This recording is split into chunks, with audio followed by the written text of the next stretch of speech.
Sonic X Comic Issue 37. We start out with Sonic defending the president when Eggman's going to threaten him at a speech in his Eggmobile. Eggman presses a button saying that the president's mind is his. Well, that's certainly a threatening thing to introduce with no build-up at the beginning of the comic. So I bet it's going to be underwhelming. Sonic spin dashes at the bottom of the Eggmobile, and both he and Eggman have yellow lines around them. So did Eggman get brainwashed to work for Eggman? Or did their minds get switched? If Eggman can just brainwash people whenever he wants now, then there was no justification for him not being written to do that to Sonic to justify him getting his base back from Bokoon. And there's also no excuse for Eggman not taking over the whole world a long time ago. Or at least a city. The thing that Eggman wants to do is a storybreaker power. Eggman gets away, and Sonic wakes up in Eggman's body around his robots, and naturally screams. I guess Eggman wanted to take over the world by taking over the president's body. He doesn't seem to get that the president only rules one country. Though that is still power and would still make him happy. Except not, because the president doesn't actually have that much power because he still has to share it with the council. So Eggman would be about as happy as Ixis was in the Mecha Sally arc. Even if he tried to get more powerful, he'd just get impeached. Sonic orders the robots to get out as he panics at seeing how he looks in the mirror. I immediately see Sonic's body acting evil and have the biggest smile on my face because this is essentially the anti-Sonic replacing Sonic story all over again. Only without the Casanova part where he gets totally distracted instead of going on hero missions like he should have been. Eggman in Sonic's body thinks that only he could so brilliantly turn defeat into victory. And then he immediately ruined Sonic's reputation for the rest of the comic. No, of course not. Instead, he killed people. No, why would that happen? Ella is serving him lemonade on a silver platter.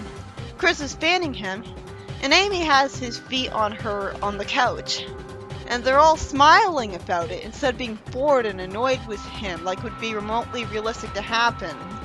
Remember when Tails looked annoyed at Sonic for hogging the spotlight in a TV interview? This is a Gary Stu moment where they fawn over him too much. They do want to make him feel better, I get that. Eggman thinks that he's right next to the boy's stunning maid, and says that all he wants is her delightful company. It's an interesting extra tidbit, and I love seeing a Casanova side to Eggman, but I really think it makes more sense for him to fawn over Scarlet, because she's way prettier than her. Also, now they remember what Ella looks like. Eggman's angry at being indirectly called a chicken, and has a scary smirk as he says that it's an honor for him to fight such a handsome, dangerous genius, and they shouldn't take him so lightly. This should have immediately told everybody that something was going wrong. They saw what happened to Sonic. They should know that Eggman's last plot involved a mind-switching device, and Sonic would never compliment Eggman like that. But instead of that horrible dialogue getting realistic consequences, like the heroes wondering if Sonic has a fever, Tails tells Eggman that they've got trouble because Hector kidnapped the president. Eggman agrees in confusion and keeps on running into walls and stuff, having no idea how to handle his speed because despite switching bodies, he hasn't been able to get the reaction times that Sonic has. I guess it makes sense because those reaction times would be a part of Sonic's brain. And the ray probably works by teleporting brains and switching them. But there's no way that could be it because then the brainstem for the Eggman body would reach down too far because it doesn't expect to be connected to the Sonic body, which is smaller. So either the brainstem is also modified, or it has to be about switching souls, which would be simpler. And in that case, yes, the reaction time should be the same. Same mind, just a different soul inhabiting. In which case, yes, the reaction times would be the same. Same brain, just a different soul inhabiting the body. Sonic, humors Bokoon by giving an explanation for why he can't watch cartoons, saying that none of the good ones are on right now when he's watching the news to keep tab on things.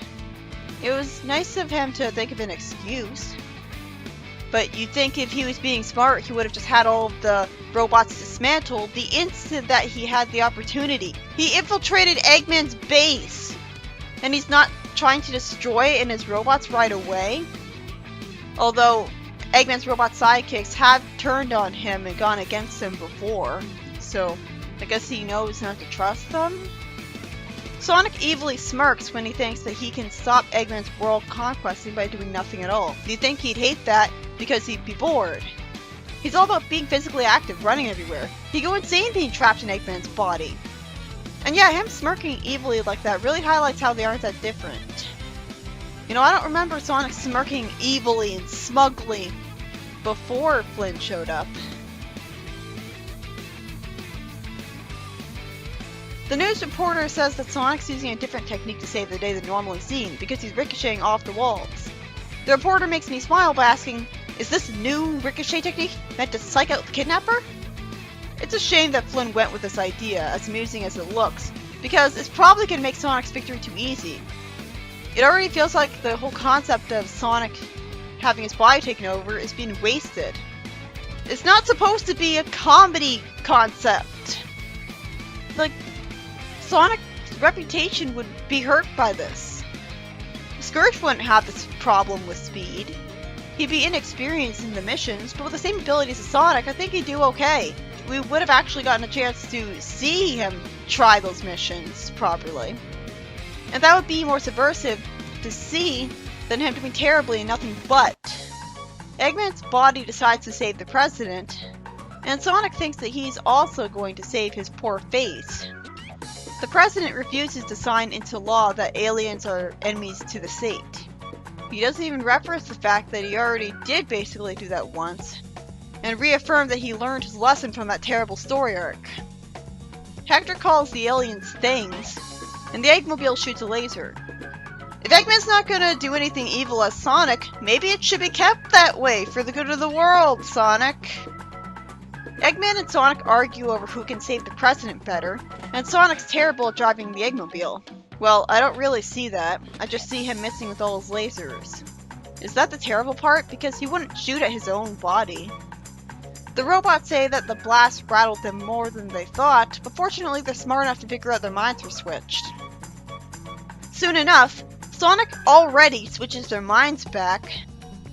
I guess if Eggman was in Sonic's body for long enough, it would really permanently ruin things for Sonic, but still, this is a significant idea. You'd think this would last more than one issue in a comic book. And Hector flies away on a chair with the president saved. Just like that, the plot of Eggman switching bodies with Sonic is resolved way too overly easily, with Eggman barely getting to do anything in Sonic's body at all. This is the kind of plot point you have for more than one issue. The main villain switching bodies with the hero? That's not something you take lightly. This is the problem with being too episodic. I got enough of that shit from Sonic Underground. This is actually started to remind me of that reboot Sega mandate that says that Sonic must always win. And even if he fails in one issue, he has to succeed in a subsequent issue. Sonic says he needs to take something for his headache, doesn't bother to explain that he got body switched right away, because fuck natural writing, and yet I'm supposed to believe he's good friends with Chris when this is the second time he's lied to him, and yet he complimented Chris for never lying to him. And then the story has a terrible ending, because I'm expected to believe that Eggman's robots didn't see him get switched back to his body right in front of them. That was dumb. This would be great if it was established that they knew this was Eggman they tied up, and they were just getting revenge on him. But even then, when Eggman took off his luchador mask, they immediately gave in to his demands, implying that they were programmed to give in to his demands if they saw him. So this is out of character for them. And Eggman threatens to destroy them later. So I'm sure he won't do that, because that would change the status quo, and we can't have the continuity be remotely immersive and believable to a living, breathing world like Archie or even Fleetway, because that's what Archie is for, not a continuity that that they don't give two shits about.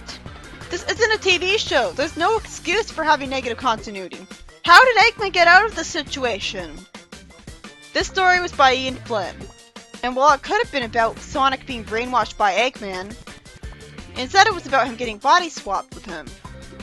But an idea like this doesn't get the amount of time that it deserves and lasts a story arc. And instead, Sonic ends the episode the instant he figures out the right button on the Eggmobile. Granted, it wouldn't make sense for him to not find that button eventually, so it does make sense that this happened. The only way I could imagine him not getting access to the Eggmobile so early is if the robots figured him out and tied him up. Which could be naturally led to if Sonic had tried to do the smart thing from the start and tried to have all the robots in the base dismantled to take actual advantage of the fact that he's in Eggman's position. But if he was tied up, well, the heroes would eventually figure out that Eggman's in Sonic's body because he was being painfully obvious about it, getting angry and complimenting Eggman whenever he's mentioned, which would be a lot. So the heroes would break into the base and free Sonic. That would have given them a moment in the sun instead of Sonic doing all the work as usual. But it still would have resulted in a quick ending to the idea because it wouldn't take long for them to switch the bodies back. Unless, of course, the body's chipped array was destroyed and Chuck had to make a new one. In which case, yeah, a story arc like this could work. Because Eggman will be running amok in Sonic's body. You can really tell that the story sucked when a random fan can immediately figure out how you could rewrite it from the beginning and make it make sense. The problem is that Flynn had Eggman not have the reaction times to use his speed without slamming into everything in front of him, even though he's in Sonic's body. So that was really confusing. Especially because I don't remember it happening to Knuckles when he was switched with Sonic and Archie. So Penders wrote this better, in this sense. I loved seeing Eggman in Sonic's body make his friends wait on him hand and foot. But the story didn't go on for long enough with the idea to have his friends get tired of that and realistically fed up with it. Flynn didn't care enough about the story idea to have it last long enough to realize its true potential. Was there a legal mandate forcing the comic to be like this? Like the Sonic has to always win mandate? Because it still has some story arcs that just only last for like 2 or 3 issues. Remember, I missed Archie being episodic. It made stories more memorable and charming when they started and ended in one issue, having a story take off a whole issue. But some ideas are not meant to be concluded in just one issue. Some ideas are just too significant to be treated like that. That's why I can understand why the Mecha Sally arc was at least a story arc, because a main character got roboticized, okay. It was underwhelming that Sally got de-roboticized in the same issue the last time that was done. It was very lucky for her that they happened to have a portable de-roboticizer at the time. But I was okay with her easy rescue at the time because being roboticized ruined her design was overly grim, so I wanted it to be done over with as fast as possible. It was a horrible idea, so naturally I wanted it to be done quickly. A better example is when Anti-Sonic replaced Sonic. It was only for 2 issues. And since Archie issues have 2 stories per issue, combine the main stories of that arc together and you get 1 issue's worth of story. That idea should have lasted longer, and not been derailed immediately when Scourge met Rouge way too quickly without even going on a hero mission once. Why have him get switched with the hero if you're not going to have him do what the hero does? One robot being trashed isn't enough. If the whole thing had been rewritten, Rouge's worthless filler parts of the issues were removed, and the Casanova stuff was more of a quick side thing, instead the only thing Scourge was doing, that story arc should have lasted longer and been better. But even as it was still a lot more entertaining than this. Eggman barely got to do anything with being Sonic. I love that he agreed to try to save the president just for kicks because how hard could it be? Though he didn't explain that he only did it because of peer pressure. But instead of him completing a hero mission and enjoying it, and enjoying the praise and admiration of being a hero, instead the predictable happened. Because comedy, so of course you gotta have comedy happen even if it makes no sense. Is this what Sonic Boom's gonna be like? Again, Penders wrote this better. Instead of Sonic and Knuckles getting the same machine that swapped their brains to swap them again, they used the Master Emerald to do it in a twist. During a tense scene where they were being forced to give the Emerald to Eggman so he could destroy Knothole. And it also made sense because why would they... Of course they would destroy the machine that swapped their brains to make sure that they wouldn't use it again. That's how you resolve a story idea like this.